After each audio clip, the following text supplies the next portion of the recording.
అస్మద్గురుభ్యో నమః. భగవద్గీత 7వ అధ్యాయం 8వ శ్లోకంలో అర్జునునికి శ్రీకృష్ణుడు చెప్పిన శ్లోకం. రసోహం అప్సు కౌంతేయ ప్రభాస్మి శశిసూర్యయోః ప్రణవః సర్వవేదేషు శబ్దః కే పౌరుషం నృషు. కౌంతేయ, నీటి యందు రుచిని, సూర్యచంద్రుల యందు కాంతిని, వేదమంత్రముల యందు ఓంకారమును, ఆకాశమునందు శబ్దమును, నరుని యందు సామర్థ్యమును నేనే అయి ఉన్నాను. నీరు జీవరాశులన్నింటికీ అవసరము. పక్షులు, జంతువులు, మానవులు అందరూ నీటిని త్రాగుతారు. నీరు కేవలం త్రాగుటకే కాకుండా బట్టలు ఉతుక్కొనుటకు, పంటలు పండించుకొనుటకు కూడా అవసరం. యుద్ధరంగంలోని సైనికునికి నీరు ఎంత విలువైనదో తెలుసు. యుద్ధం చేసే సైనికులు దాహంతో గొంతు తడారిపోయి నీరు దొరకక మరణిస్తారు. ఒక వ్యక్తి భగవద్గీత తత్వాన్ని అభ్యసించినప్పుడు ఎప్పుడూ మంచినీరు త్రాగిన శ్రీకృష్ణుని స్మరించును. నీరు తీసుకోకుండా ఏ రోజైనా గడుస్తుందా? దీనినే కృష్ణ చైతన్యం కలిగి ఉండటం అంటారు. శ్రీకృష్ణుడు నేను సూర్యకాంతిని, చంద్రకాంతిని అని చెబుతున్నాడు. పగలు కానీ రాత్రి కానీ మనం సూర్యకాంతినో లేక చంద్రకాంతినో దర్శించినప్పుడు ఎలా శ్రీకృష్ణుని మరవగలము? ఇది ఏ యోగ సిద్ధి పదం. శ్రీకృష్ణుని మనము ఎల్లప్పుడూ దర్శించవలెను. యోమాం పశ్యతి సర్వత్ర సర్వం చ మయి పశ్యతి తస్యాహం నా ప్రణశ్యామి నచమే సచమే నా ప్రణశ్యతి. నన్ను సర్వత్రా వీక్షించువానికి మరియు నాయందు సమస్తమును గాంచువానికి నేను కనబడకపోవటం కానీ నాకు అతడు కనబడకపోవడం కానీ జరగదు అని భగవద్గీత 6వ అధ్యాయమైన ఆత్మ సంయమన యోగంలో 30వ శ్లోకంలో చెప్పినారు. సదా తద్భావ భావిత అని భగవద్గీత 8వ అధ్యాయం 6వ శ్లోకంలో విజ్ఞాన యోగంలో 6వ శ్లోకంలో చెప్పబడినారు. శ్రీకృష్ణుని నిరంతరము స్మరించటం.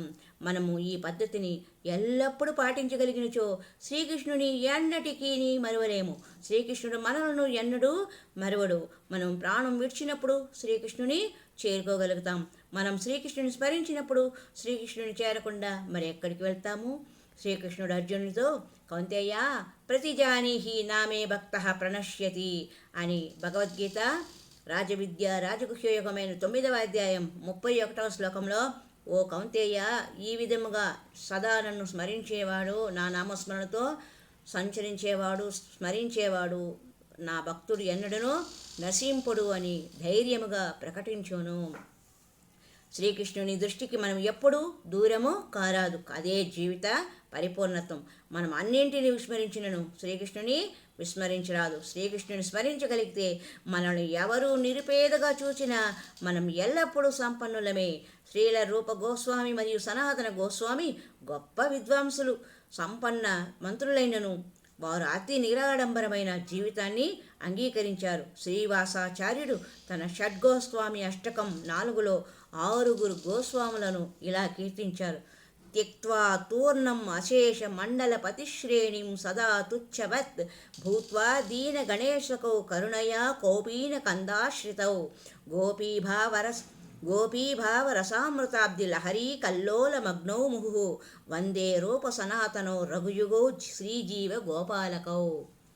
షడ్ గోస్వాములైన శ్రీరూప గోస్వామి, శ్రీ సనాతన గోస్వామి, శ్రీ రఘునాథ భట్ట గోస్వామి, శ్రీ రఘునాథ దాస గోస్వామి, శ్రీ జీవ గోస్వామి మరియు శ్రీ గోపాల భట్ట గోస్వాములకు నా గౌరవపూర్వక ప్రణామములు. వారు రాజప్రసాదాలను సైతము తుచ్చంగా భావించి త్యజించిరి. దీనజనులను ఉద్ధరించుటకై కౌపీనాలను ధరించి భిక్షుకులైరి. కానీ వారు శ్రీకృష్ణుని గోపీ ప్రేమ భావనలతో నిరంతరం ఆనంద సాగరంలో మునిగి తేలుతూ ఉండేవారు. ఎల్లప్పుడూ ఆ సాగర తరంగాలలో తిరిగి మొనకలు వేస్తూ ఉండేవారు అని కౌపీన కందాశ్రితవు అనే పదాలు వారు కేవలం గోచి ధరించి ఉండేవారని తెలుపును. మరే విధంగా చెప్పాలంటే భిక్షకులుగా వారు మిక్కిలి నిరాడంబరమైన జీవితాన్ని ఎన్నుకున్నారు. సాధారణంగా విలాసవంతమైన జీవితానికి అలవాటు పడిన వారు ఎవరు పేదరికాన్ని అంగీకరించలేరు. ఎవరైనా ధనికునికి ఎలాంటి స్థితి ఏర్పడితే బ్రతకలేడు. అయినను గోస్వాములు మిక్కిలి ఆనందంగా జీవించారు. అది వారికి ఎలా సాధ్యపడను?